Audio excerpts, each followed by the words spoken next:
ఆర్టీవీకి స్వాగతం. నేను మీ శ్రీనివాస్. కష్టే ఫలి, కృషితో నాస్తి దుర్భిక్షం. ఈ పదాలు ఊరికనే రాలేదు. ఇవి నిజం అనడానికి ఎంతోమంది ఎన్నో విధంగా కష్టాలు పడ్డారు, సాధించి చూపించారు. ఇప్పుడు కూడా మనం చెప్పుకోబోయే వ్యక్తి ఆ కోవలోకి వస్తుంది. తల్లిదండ్రుల ప్రోత్సాహం, అధ్యాపకుల సహకారం, ఆమె పట్టుదల, కృషి ముందు విజయం దాసోహమైంది. నిన్న రాష్ట్ర ప్రభుత్వం విడుదల చేసినటువంటి బైపీసీ క్యాడర్లో రాష్ట్ర వ్యాప్తంగా మొట్టమొదటి స్థానంలో నిలిచి 1993 మార్కులు సాధించింది పొదిలి పట్టణానికి చెందినటువంటి మహమ్మద్ తహీరా ఫాతిమా. ఇప్పుడు మనతో పాటు ఆమె వారి కుటుంబ సభ్యులు ఉన్నారు. అసలు ఆ విజయం ఆమెకి ఎలా సొంతమైంది, ఎంత కష్టపడింది, భవిష్యత్ ప్రణాళిక ఏంటి, వారు మాట్లాడి తెలుసుకునే ప్రయత్నం అయితే ఇప్పుడు చేద్దాం. ముందుగా ఫాతిమా, ఆర్టీవీ తరఫున కంగ్రాచులేషన్స్. గట్టుబోల్. అస్సలు ఒక పాస్ అవడమే కష్టం, అది బైపీసీ క్యాడర్ అంటే చాలా కష్టం ఉంటుంది. అటువంటి దాంట్లో స్టేట్ ఫస్ట్ వచ్చింది. మీరు ఎలా ఫీల్ అవుతున్నారు? అసలు మీరు ఎంత కష్టపడ్డారు? చాలా హ్యాపీగా ఫీల్ అవుతున్నా. నేనైతే చాలా కష్టపడ్డాను. మా డాడీ మమ్మీ కూడా చాలా సపోర్ట్ చేశారు.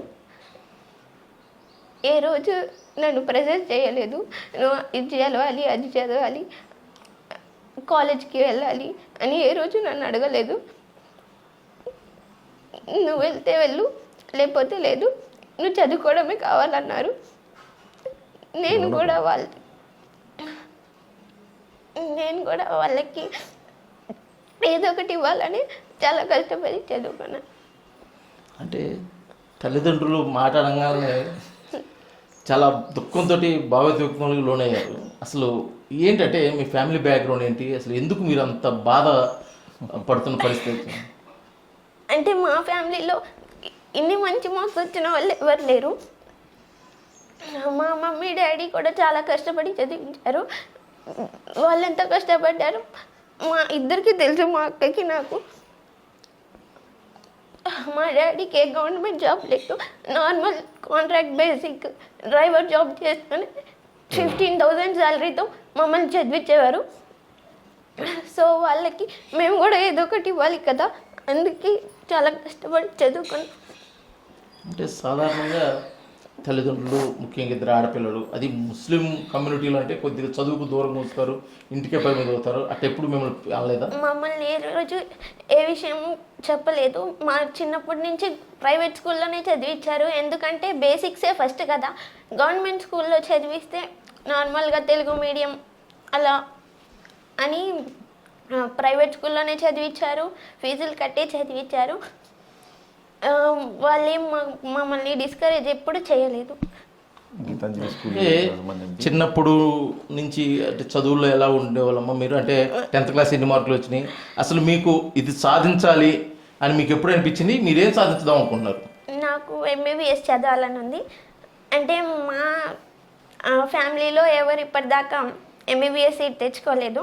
నాకైతే ఎంబీబీఎస్ చదవాలని ఉంది. నేను నీట్ రాసి ఎంబీబీఎస్ చదవాలని అనుకుంటున్నాను. అయితే ముఖ్యంగా అప్పుడు నువ్వు ఎంబీబీఎస్ అవుతానని లేకపోతే బైపీసీ చదువుతానన్నప్పుడు ఈ తల్లిదండ్రులు ఏమన్నారు? ఏదైనా ఒక మాట చెప్పారా కొద్దిగా? లేదా ఒకసారి ఆలోచించు, లేకపోతే ఇది వద్దు అది చేయని? నీట్ ఫ్రీ సీట్ తెచ్చుకుంటే నీ ఇష్టం ఏమైనా చదివిస్తామన్నారు. అప్పుడు మీకేమనిపించింది? తెచ్చుకోవాలని అనిపించింది. చదివిస్తానంటే తెచ్చుకోవాలి అని అనిపిస్తుంది కదా. అంటే చాలామంది విద్యార్థులు కాలేజీకి వెళ్తుంటారు, చదువుతుంటారు, పాస్ అవుతుంటారు, ఏదో మార్కులు వస్తుంటాయి. కానీ వాళ్ళందరికీ సాధ్యం కానిది 1993 మార్కులు స్టేట్లో ఇద్దరికే వచ్చాయి, అందులో మీరు ఒకరు. అసలు ఆ సౌండ్ వినంగానే మీకేమనిపించింది? అప్పటి వరకు పడిన కష్టం మీకేమనిపించింది? చాలా హ్యాపీగా అనిపించింది. మా పేరెంట్స్ అయితే చాలా ప్రౌడ్గా ఫీల్ అవుతున్నారు.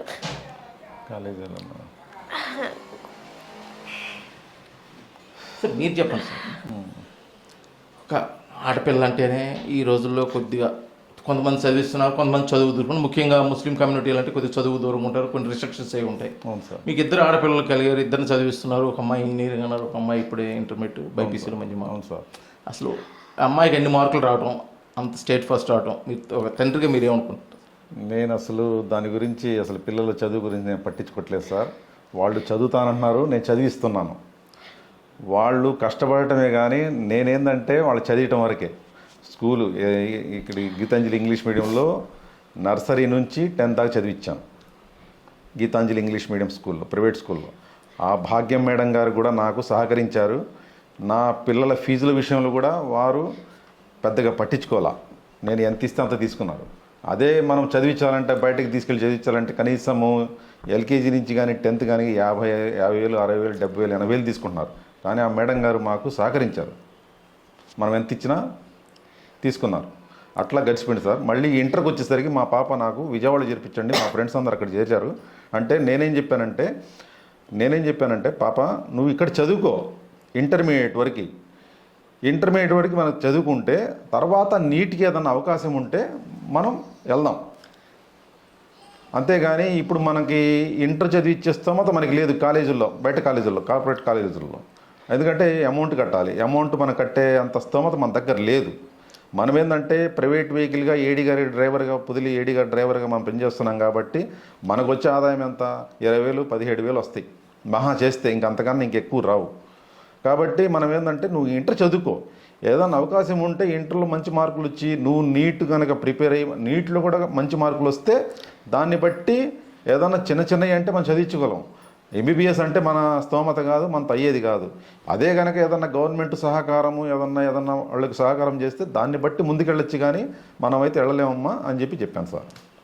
మీ అమ్మాయి చాలా బాగా చదువుతుందని మీకు ఎప్పుడు అనిపించింది? అసలు ఇంత ర్యాంక్ కొడుతుంది అంటే ఇంత మంచి మార్కులు వస్తాయని చెప్పేసి అనుకున్నది సాధిస్తుందని మీరు ఎప్పుడైనా అనుకున్నారా? అనుకున్నది సాధిస్తుందని చెప్పి నా ముందు నుంచి చెప్తుంది సార్.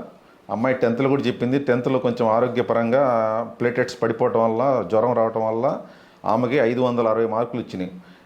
గీతాంజలి స్కూల్లో కూడా వాళ్ళు కూడా అమ్మాయి మీద డిపెండ్. అమ్మాయికి మంచి మార్కులు వస్తాయి, బాగా చదివిద్దని వాళ్ళకి తెలుసు. తర్వాత ఆ బేసిక్తోనే ఫస్ట్ నుంచి కూడా మా పిల్లలు బయట ప్రపంచం తక్కువ. బయట ఎక్కడికైనా సరే సినిమాలని, ఏదైనా షాపింగ్లని, ఫుడ్ కోర్ట్లని మా పిల్లలు పోరు. బయట ఫుడ్ తినేవాళ్ళు కాదు. మేమేందంటే ఇంటి వరకే పరిమితము. ఇంట్లోనే ఏదైనా చేయాలన్నా తినాలన్నా. దాన్ని బట్టే ఇంటర్మీడియట్ కూడా నువ్వు ఇక్కడ చదువుకోమ్మా, మనం చదివించే స్తోమత ఉండదు బయట. ఇంటర్మీడియట్ అయిన తర్వాత ఏదైనా అవకాశం ఉంటే నీట్కి 1 year లాంగ్ టర్మ్ ఇవ్వటము, లేదంటే ఏదో ఒకటి చేద్దామని చెప్పా. వివేకానంద కాలేజ్ వాళ్ళు కూడా మాకు సహకరించారు. వాళ్ళు కూడా ఫీజులు ఏం మాకు డిమాండ్ చేయలేదు. వాళ్ళు మామూలుగా అయితే 20,000 తీసుకుంటున్నారు సంవత్సరానికి, మనకు కూడా అవసరం లేదన్నారు. మీకు ఫాతిమా 993 మార్కులు అది చిన్న విషయం కాదు, అది అందరికీ తెలిసిన విషయం. అది చాలా సంతోషించాల్సిన విషయము. సంతోషంలోనే మీరు చాలా బాధ వ్యక్తం చేస్తున్న పరిస్థితి. అసలు ఎందుకు అంత బాధ మీకు బయటకు వస్తుందనేది ఇందాక అడిగాను, మళ్ళీ ఇప్పుడు అడుగుతున్నాను. అసలు ఏం జరిగింది అంటే ఏదో బలమైన కారణం ఉంటుందని నా ఉద్దేశం. అలా ఏం లేదు, అంత టెన్షన్ పడుతుంటుంది, టెన్షన్ ఎక్కువ. ఇప్పుడు ఫాతిమా అంటే మంచి మార్కులతో వచ్చి మంచి పేరు వచ్చిన పరిస్థితి ఎంతో ఆనందపడాల్సిన విషయం. ఇప్పుడు మీకు వస్తున్నాయి ఆనంద బాష్పాలా, లేకపోతే గతంలో జరిగిన విషయాలు తెలుసుకుని బాధపడుతున్నారా? ఎందుకంటే మీరు ఇంకా అనుకున్నది సాధించాలని చెప్పేసి ఆర్టీవీ అయితే కోరుకుంటుంది. అసలు ఎటువంటి ప్లానింగ్ ఉందంటారు? అసలు మీకు ఇది చేయాలి, ఎంబీబీఎస్ చేయాలనే ఉద్దేశం ఎప్పుడు వచ్చింది? అసలు ఎలా ప్రయత్నాలు చేస్తున్నారు? మా బ్రదర్స్ కొంతమంది ఎంబీబీఎస్ చదువున్నారు. వాళ్ళని చూసి నేను కూడా డాక్టర్ అవ్వాలి అని అనుకున్నాను. నేనైతే లాంగ్ టర్మ్ వెళ్ళాలనుకోవట్లేదు. ఇంట్లో ఉండి నేనే చదువుకోవాలి, నేనే నీట్ తెచ్చుకోవాలనుకుంటున్నాను. ఎలా ప్రిపేర్ అవుతున్నారు? ఇప్పుడు నీట్కి ఎలా ప్రిపేర్ అవుతున్నారు? ఎప్పుడు ఎగ్జామ్స్?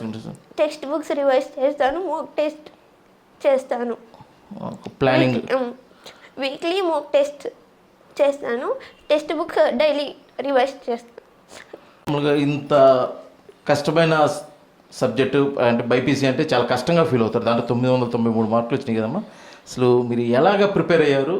అంటే మీది ఏదైనా ప్లానింగ్ ఉందంటే ఇలా ప్రిపేర్ అయితే నేను మార్కులు సాధించగలిగాను? అలా అయితే ఏం లేదు. ఇష్టంగా చదివితే ఏదైనా ఈజీ అనుకుంటాను. నాకైతే బైపీసీ చాలా ఇష్టం, ఎందుకంటే డాక్టర్ అవ్వాలనుకున్నాను కాబట్టి ఎలా అయినా తెచ్చుకోవాలనుకున్నాను. అంటే బైపీసీ అంటే డాక్టర్ ఒకటే కాదు, చాలామంది సైంటిస్ట్ సైడ్ వెళ్తుంటారు, ల్యాబ్ సైడ్ వెళ్తుంటారు, లేకపోతే ఇంకోటి వెళ్తుంటారు. ఎస్పెషల్లీ డాక్టరే అవ్వాలని ఎందుకు అనిపిస్తుంది? నాకు బ్రదర్స్ ఉన్నారు కాబట్టి వాళ్ళని చూసి ఇన్స్పైర్ అయ్యాను డాక్టర్ అవ్వాలని. ఓకే అమ్మా, మంచి మార్కులు 993 మార్కులు వచ్చాయి. మీ తల్లిదండ్రుల సహకారం ఎలా ఉండేది చిన్నప్పటి నుంచి మీకు, ముఖ్యంగా మీ అమ్మగారు? ఎందుకంటే ఆడపిల్లలు అంటే ఇంట్లో పనులు చెబుతుంటారు. మా మమ్మీ ఏ పనులు చెప్పదు, చేస్తే ఊరుకుంటుంది, లేకపోతే ఏమనదు. ఎప్పుడు ఏమనలేదా? మీకు ఈ మార్కులు రాగానే మీ మమ్మీ గారు ఏమన్నారు మీతోటి? చాలా హ్యాపీగా ఫీల్ అయింది. మీ నాన్నగారు ఏమన్నారు? డాడీ కూడా చాలా హ్యాపీగా ఉన్నారు. నేను ఫస్ట్ నుంచి చెప్తూనే ఉన్నాను, నాకు మంచి మార్క్సే వస్తాయి, మీరేం భయపడకండి అని. మీరు చెప్పండి. ఇప్పుడు అమ్మాయి డాక్టర్ చదవాలనుకుంటుంది, ఇంటర్మీడియట్ చేరింది కదా, మీకు కాలేజీ నుంచి మంత్లీనో 2 monthsకి ఒకసారి 3 monthsకి ఒకసారి ఫీడ్బ్యాక్ వస్తుంది కదా, అమ్మాయి ఇలా చదువుతుంది ఇది ఇది అని.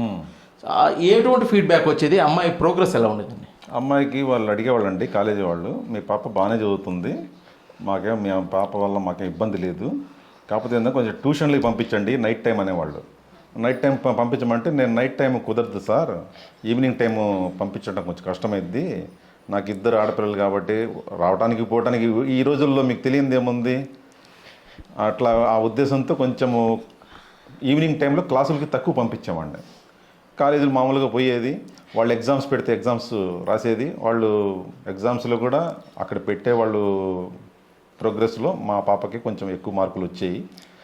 ఫస్ట్ నుంచి చెప్తున్నాను, నేను కాలేజీ పోయినా పర్వాలేదు, కాలేజీ పోయినా నా మార్కులు నేను తెచ్చుకుంటాను, హ్యాపీగా నేను చదువుకుంటాను, మీరు నా గురించి భయపడద్దు, నేను అవసరమైతే నీట్ కూడా ప్రిపేర్ ఇప్పుడే సార్.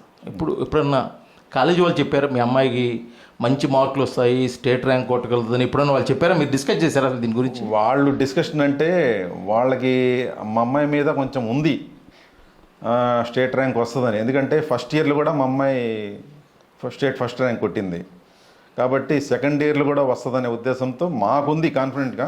వాళ్ళైతే కొంచెం అటు ఇటుగా ఉన్నారు కాలేజీ వాళ్ళు.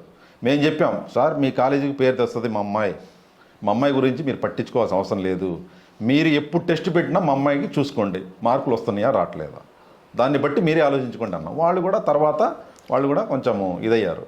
దాన్ని బట్టి వివేకానంద కాలేజీ వాళ్ళది కూడా బాగానే మా అమ్మాయిని రిసీవ్ చేసుకున్నారు. వాళ్ళ ద్వారా కూడా మా ద్వారా కూడా ఏం ప్రాబ్లం లేదు, మంచి మార్కులు మా పాప సాధిస్తుందని మేము ముందు నుంచి చెప్తున్నాము. వాళ్ళు కొంచెం సార్ నైట్ కొంచెం పంపించండి సార్, ఈవినింగ్ పంపించండి సార్ క్లాసులు కంటే మా అమ్మాయి పోయేది ఒక్కోసారి వద్దనేవాడిని నేనే, ఎందుకంటే నైట్ టైం కదా మనం ఉండము, ఒక్కోసారి ఎప్పుడు నైట్కి 10ంటికి 11ంటికి వస్తుంటాము, బయటకు వెళ్తుంటాము. నాకు ఎవరు లేరు సార్, మా తరఫున వాళ్ళు అన్నదమ్ములు కానీ మా వాళ్ళు కానీ దూరంగా ఉన్నారు, మా మిస్సెస్ తరఫున వాళ్ళు కూడా దూరంగా ఉన్నారు. నేనైనా సంపాదించుకోవటమే, నేనైనా పిల్లల్ని నేనే చూసుకోవాలి, ఏదో మంచి కానీ చెడు కానీ బయటికి పోవాలన్నా రావాలన్నా అన్నీ నేనే చూసుకోవాలి. కాబట్టి నేను జాగ్రత్తగా మెయింటైన్ చేస్తున్నాను సార్ పిల్లల్ని. ఆడపిల్లలు కాబట్టి మనము ఫస్ట్ నుంచి కూడా వాళ్ళని బాగా చూసుకుంటున్నాను. కాలేజ్ తరఫున కూడా వాళ్ళు కూడా మా పాపని జాగ్రత్తగా మెయింటైన్ చేశారు. కాకపోతే వాళ్ళు టెస్టులు పెట్టేవారు, టెస్టుల్లో 4 మా పాపకే బెస్ట్గా వచ్చింది. చివరిగా ఒక ప్రశ్న, మీ ద్వారా అంటే ముఖ్యంగా మా RTV ద్వారా నీలాగా మంచి మార్కులు తెచ్చుకోవాలి, జీవితంలో అనుకున్నది సాధించాలనుకున్న వాళ్ళు చాలామంది ఉన్నారు. వారికి నువ్వు చెప్పబోయే సలహా ఏముంటుంది? ఇలా ప్రిపేర్ అయితే మంచి మార్కులు సాధించవచ్చు, అనుకున్నది సాధించవచ్చు అంటే నువ్వు ఎటువంటి ఒక ప్రణాళిక చెప్తావు? నేనైతే ఫస్ట్ పేరెంట్స్కి చెప్తాను. అంటే పేరెంట్స్ ప్రెషర్ పెట్టకపోతే స్టూడెంట్స్ ఏదైనా సాధించవచ్చు. అంటే చాలామంది నువ్వు స్టడీకి వెళ్ళాలి, కాలేజ్కి వెళ్ళాలి, లేకపోతే నీకు మంచి మార్క్స్ రావు, అలా ఇలా అంటుంటారు కదా పేరెంట్స్. నేనేమనుకుంటున్నానంటే పేరెంట్స్ ప్రెషర్, కాలేజ్లో ప్రెషర్ లేకపోతే ఏదైనా సాధించవచ్చు అనుకుంటున్నాను. థ్యాంక్ యూ అమ్మ. ఖచ్చితంగా నువ్వు అనుకున్నది జీవితంలో ఏదైతే అనుకుంటున్నావో అది ఖచ్చితంగా సాధించాలి, MBBS సీట్ కొట్టాలి, మంచి డాక్టర్గా మీకు పేరు రావాలని RTV తరఫున కోరుకుంటూ, ఇది ఫాతిమా చెప్తున్నటువంటి మనోగతం. చిన్నప్పటి నుంచి కూడా చదువు మీద ఆసక్తితో ఉన్నట్టు తన తల్లిదండ్రుల నుంచి మంచి సహకారం, ముఖ్యంగా విద్య మీద ఒత్తిడి లేకుండా ఖచ్చితంగా చదవాలి, ట్యూషన్లకు వెళ్ళాలి, ర్యాంకులు కొట్టాలి అనే ఒత్తిడి లేకపోతే విద్యార్థులు ఇష్టంగా చదివితే అనుకున్నది సాధించడంలో పెద్ద విశేషమేం కాదు అని చెప్పేసి తాను సాధించిన మార్కులే అందుకు నిదర్శనం అని చెప్పేసి కూడా మహమ్మద్ తహేరా ఫాతిమా పొదిలించి అయితే తెలియజేస్తున్న పరిస్థితి. ఎందుకంటే ఆమెకి 1000కి 993 మార్కులు. ఈ సందర్భంగా RTV తరఫున కూడా మరొకసారి కృతజ్ఞతలు విశేష తెలియజేస్తూ వీడియో జర్నలిస్ట్ లక్ష్మణ్తో శ్రీనివాస్, RTV, పొదిలి, మార్కాపురం జిల్లా.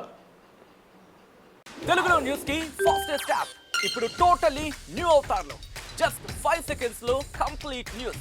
సోషల్ మీడియాలో ట్రెండ్స్ కి one stop solution. Live TV app voice search option తో ఇప్పుడే డౌన్లోడ్ చేయండి లేదా అప్డేట్ అయిపోండి. యాప్ లింక్ డిస్క్రిప్షన్ లో ఉంది.